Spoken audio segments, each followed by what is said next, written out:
Movie की शुरुआत एक खाली रेगिस्तान वाले जगह से होती है और वहीं पे हम एक बड़े से पिरामिड को देखते हैं जहाँ पे कुछ टूरिस्ट उसे देखने के लिए आए थे। और वहीं पे हम एक छोटे से शैतान बच्चे को देखते हैं जो कि गार्ड को चकमा देके ऊपर की साइड चढ़ जाता है। तब गार्ड उसे बचाने के लिए उसके पीछे जाता है, लेकिन देखते ही देखते वो बच्चा ऊपर से नीचे गिर जाता है और वहाँ पे सब लोगों को ये भी पता चल जाता है कि वो पिरामिड नकली है, जिस वजह से उस बच्चे की भी जान बच जाती है। लेकिन ये देखने के बाद सब लोग काफी ज्यादा शॉक हो जाते हैं और इस नकली पिरामिड की न्यूज चारों तरफ फैल जाती है और सबको यही लग रहा था कि असली वाला पिरामिड वहाँ से गायब हो चुका है। लेकिन इसके पीछे किसका हाथ है इसके बारे में किसी को कुछ भी पता नहीं था। इसके बाद हम गुरु नाम के एक आदमी को देखते हैं जो कि काफी ज्यादा गुस्सैल होता है और वो हर वक्त बस चिड़चिड़ा ही रहता है। उसके पास बहुत सारे बनाए हुए गैजेट्स थे जिसका वो बेमतलब में यूज किया करता है और उसका बिहेवियर किसी भी आदमी के साथ ठीक नहीं था। उसके बाद जब वो घर वापस आता है तो 3 लड़कियां उसके घर पे कुकीज बेचने के लिए आती है, लेकिन वो गुस्से में अपने घर से उन तीनों लड़कियों को भगा देता है। उसके बाद हम उसके पर्सनल असिस्टेंट डॉक्टर नफारियो को देखते हैं जो कि उसे बताता है कि किसी ने पिरामिड को चुरा लिया है और इतनी बड़ी चोरी होने के बाद उसे शहर का सबसे बड़ा चोर माना जा रहा है, जो कि हमारे लिए एक बहुत बड़ा चैलेंज है। लेकिन ये सब कुछ सुनने के बाद गुरु को बहुत ज्यादा गुस्सा आता है क्योंकि वो खुद को बहुत ज्यादा महान मानता था।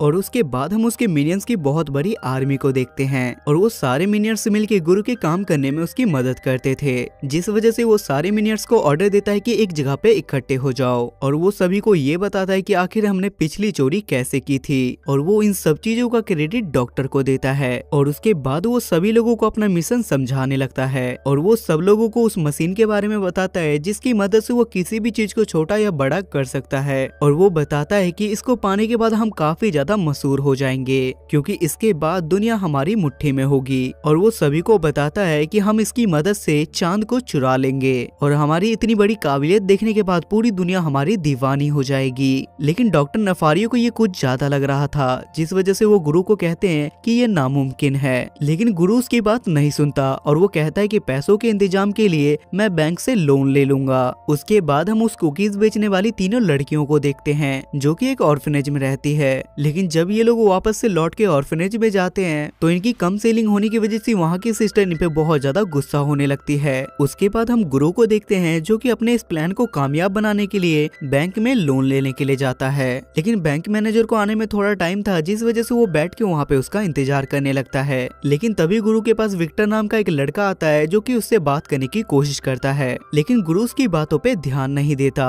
उसके बाद गुरु मैनेजर के पास जाता है जहाँ पे वो उसे अपने प्लान के बारे में बताता है, लेकिन बैंक का मैनेजर उसे ये बोल के लोन देने से मना कर देता है कि तुम्हारे पास ऑलरेडी बहुत सारा कर्जा है और अभी तुम्हारे पास वो मशीन श्रिंक गन है भी नहीं और अब हम तुम्हें दोबारा लोन दे के बैंक को घाटे में नहीं डाल सकते। और बताता है कि आजकल वैसे भी चोर तुमसे ज्यादा स्मार्ट हो रहे हैं। और बातों ही बातों में वो आदमी विक्टर का एग्जाम्पल दे देता है, जिससे गुरु को ये बात भी पता चल जाती है कि श्रिंक गन विक्टर के पास ही है। अब लोन ना मिलने की वजह से गुरु अपना मुंह बना के वहाँ से वापस जाने लगता है और अपने प्लान के हिसाब से वो श्रिंक गन को चुरा भी लेता है। लेकिन तभी रास्ते में अचानक से वो विक्टर आ जाता है जो कि गुरु से वो श्रिंक गन वापस ले लेता है। अब गुरु उसका पीछा करके उसे पकड़ने की काफी ज्यादा कोशिश करता है, लेकिन विक्टर उसके हाथ में नहीं आता। उसके बाद गुरु प्लान बना के अगले दिन विक्टर के घर में चोरी करने के लिए जाता है, लेकिन विक्टर गुरु से भी काफी ज्यादा स्मार्ट था, जिस वजह से वो गुरु को हर बार चकमा दे देता है और गुरु की हर कोशिश यहाँ पे नाकाम हो जाती है। तभी वहाँ पे हम सामने 3 छोटी लड़की को देखते हैं और ये वही लड़की होती है जो कि कुकीज बेचने के लिए आई थी।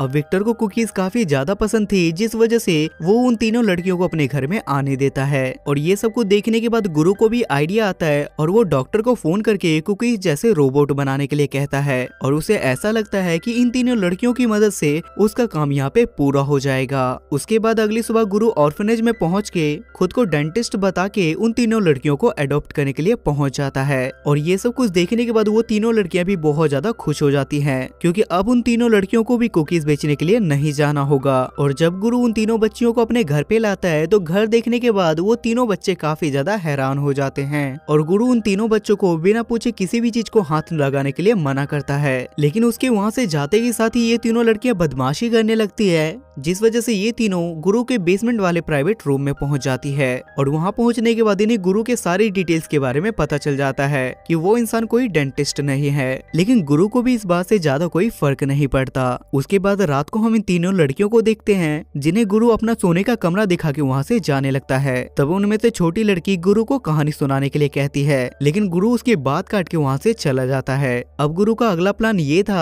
कि वो इन तीनों लड़कियों को कुकीज बेचने के बहाने विक्टर के घर पे भेजेगा और उन कुकीज में ये रोबोट कुकीज छुपा देगा। लेकिन वहाँ जाने से पहले वो तीनों लड़कियां कहती है कि पहले हमें डांस क्लासेस के लिए जाना है। अब गुरु के पास भी कोई ऑप्शन नहीं था, जिस वजह से उसे भी इनकी बात माननी पड़ती है। जिसके बाद वो तीनों लड़कियां विक्टर के घर पे कुकीज देने के लिए जाती है और गुरु इसी सिचुएशन का फायदा उठाता है और वो कुकीज से दिखने वाले रोबोट विक्टर के कम्प्लीटली सिक्योरिटी सिस्टम को बंद कर देते हैं। और अपने प्लान के हिसाब से गुरु उस गन को चुराने के लिए वहाँ पे पहुँच जाता है। जिसके बाद वो गन लेके ये लोग वहाँ से निकलने ही वाले थे, लेकिन रास्ते में वो तीनों लड़कियां गुरु से मेले में जाने की जिद करने लगती है, जिस वजह से गुरु को ना चाहते हुए भी उन तीनों लड़कियों की बात मान के मेले में जाना पड़ता है। और काफी ज्यादा मौज मस्ती करने के बाद वो सारे बच्चे वहाँ पे बहुत ज्यादा खुश हो जाते हैं। और फर्स्ट टाइम इतना अच्छा एक्सपीरियंस होने की वजह से गुरु को भी ये सब कुछ बहुत ज्यादा अच्छा लगता है। घर आने के बाद गुरु बहुत ज्यादा खुश होता है और वो अपने बैंक मैनेजर को कॉल करके उसे बताता है कि मैं श्रिंक गन ले आया हूँ। और वो उसे अपने प्लान के बारे में भी बताता है कि मैं चांद पे जाके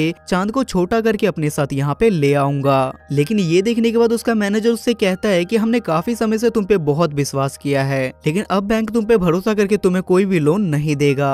ये सब कुछ देखने के बाद गुरु काफी ज्यादा परेशान हो जाता है और वो सभी लोगों से कहता है कि हमारा प्लान फेल हो चुका है, जिस वजह से अब हम चांद को नहीं चुराएंगे। अब क्योंकि यहाँ पे बात पैसों की आ रही थी, जिस वजह से वो तीनों लड़कियां भी वहाँ पे पहुंच जाती है और उसमें से वो छोटी वाली लड़की गुरु को अपने गुल्लक के पैसे दे देती है। और ये देखने के बाद सभी मिनियंस भी अपने अपने छुपे हुए पैसे निकाल लेते हैं और सब लोग मिलके गुरु को अपने अपने पैसे देने लगते हैं, जिस वजह से गुरु काफी ज्यादा मोटिवेट हो जाता है। और ये लोग पैसा जोड़ने के लिए अपने फर्नीचर का भी सारा सामान बेच देते हैं ताकि ये लोग अपने प्लान में सक्सेस हो सके। उसके बाद हम एक बार फिर से उसी बैंक मैनेजर को देखते हैं जिसके पास विक्टर आता है, जहाँ पे हमें पता चलता है कि विक्टर बैंक मैनेजर का ही बेटा है और उसके पापा उस पर गुस्सा करते हुए कहते हैं कि तुम्हारा श्रिंक गन गुरु के पास है और मुझे नहीं पता था कि तुमसे इतनी बड़ी लापरवाही कैसे हो जाएगी। उसके बाद रात को हम फिर से इन तीनों लड़कियों को देखते हैं, जहाँ से गुरु इन तीनों को सुला के जाने लगता है। लेकिन तभी वो छोटी लड़की गुरु से कहानी सुनाने के लिए रिक्वेस्ट करने लगती है, जिस वजह से गुरु भी वहाँ पे बैठ के उन तीनों बच्चियों को अपनी कहानी सुनाने लगता है। और गुरु के वहाँ से बाहर निकलते के साथ ही डॉक्टर उसके पास आ जाते हैं, जो कि उन्हें बताते हैं कि लॉन्च में बस 48 घंटे बचे हैं। लेकिन ये सब कुछ सुनने के बाद गुरु को कुछ ज्यादा अच्छा नहीं लग रहा था, जिस वजह से वो डॉक्टर से कहता है कि हमें इसकी डेट बदल देनी चाहिए। लेकिन ये सुनने के बाद डॉक्टर को काफी ज्यादा बुरा लगता है और उन्हें महसूस होता है कि ये सब कुछ उन तीनों छोटी लड़कियों की वजह से हुआ है। उसके बाद अगली सुबह हम एक बार फिर से गुरु को देखते हैं, जो कि उन तीनों लड़कियों के साथ खेल रहा था।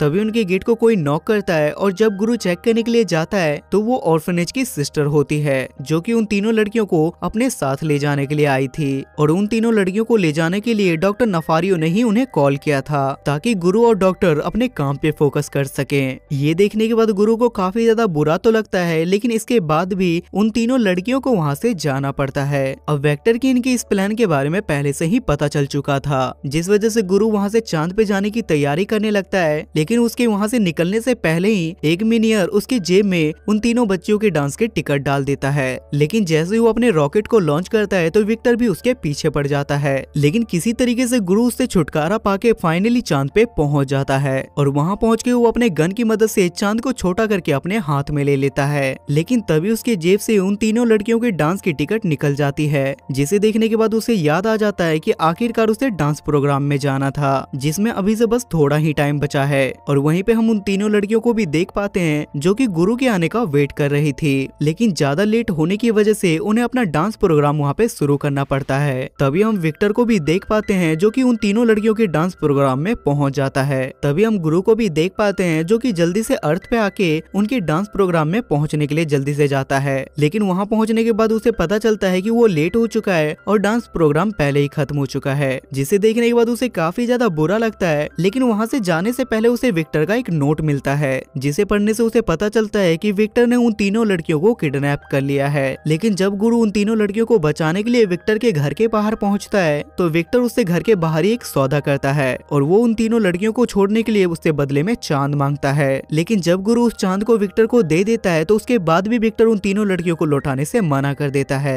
और वो अपने गैजेट की मदद से गुरु पे अटैक भी कर देता है। लेकिन किसी तरीके से गुरु वहाँ पे बाल बाल बच जाता है, जिसके बाद विक्टर उन तीनों लड़कियों को अपने साथ लेके वहाँ से भागने लगता है। लेकिन उन्हें बचाने के लिए गुरु भी उनके पीछे पड़ जाता है। तभी वो आसमान में वहाँ से नीचे गिरने वाला था, लेकिन तभी वहाँ पे डॉक्टर भी पहुँच जाते हैं और यहाँ पे डॉक्टर गुरु को बताते हैं कि उस गन की मदद से छोटी की हुई चीजों का असर बस थोड़ी ही देर रहता है और चीजें जितनी ज्यादा बड़ी होगी उस पे असर उतना ज्यादा कम होता है। और इन बातों से हमें ये भी पता चल पाता है कि जल्दी वो चांद भी अपने नॉर्मल साइज में आने वाला है। तब किसी तरीके से डॉक्टर और गुरु मिलके उन तीनों लड़कियों को बचाने के लिए ऊपर से जंप करने के लिए कहते हैं, जहाँ पे दो लड़कियां तो आराम से जंप कर लेती है, लेकिन जैसे ही मार्गो नाम की लड़की वहाँ से जंप करती है तो विक्टर उसे पकड़ लेता है। लेकिन तभी चांद के बढ़ते हुए साइज की वजह से विक्टर और मार्गो वहाँ से नीचे गिरने लगते हैं। तब गुरु उन्हें बचाने के लिए जाता है, लेकिन अचानक से उनकी रस्सी वहाँ पे टूट जाती है। लेकिन तब वहाँ पे मिन्योर पहुँच के उसका हाथ पकड़ के उसकी जान बचा लेते हैं और विक्टर भी किसी तरीके से जान बचा के अपने एयरक्राफ्ट पे चढ़ जाता है। लेकिन तभी झटके में चांद एकदम से बड़ा हो जाता है, जिसकी वजह से उसका एयरक्राफ्ट ब्लास्ट हो जाता है और चांद नॉर्मल साइज की होने की वजह से विक्टर भी चांद के साथ ऊपर चला जाता है और चांद अपने साइज के साथ साथ अपने एक्यूरेट जगह पे पहुंच जाता है। उसके बाद हम गुरु के साथ इन तीनों बच्चियों को देखते हैं जो कि गुरु के साथ काफी ज्यादा एंजॉय करने लगी थी और गुरु उनके लिए खुद से कहानियां लिख के रोज उन्हें रात को सुनाया भी करता था और गुरु उन तीनों बच्चों को एक्सेप्ट करके बहुत ज्यादा खुश हो जाता है। तभी हम लास्ट में देखते हैं कि वो तीनों लड़कियों गुरु को अपना डांस दिखाती है, जो डांस गुरु चांद पे जाने के चक्कर में इन तीनों का डांस मिस कर दिया था। तभी वहाँ पे हम गुरु की मॉम को भी देख पाते हैं, जो कि गुरु को कहती है कि तुम बहुत अच्छे पेरेंट्स हो और ये मूवी यहाँ पे खत्म हो जाती है।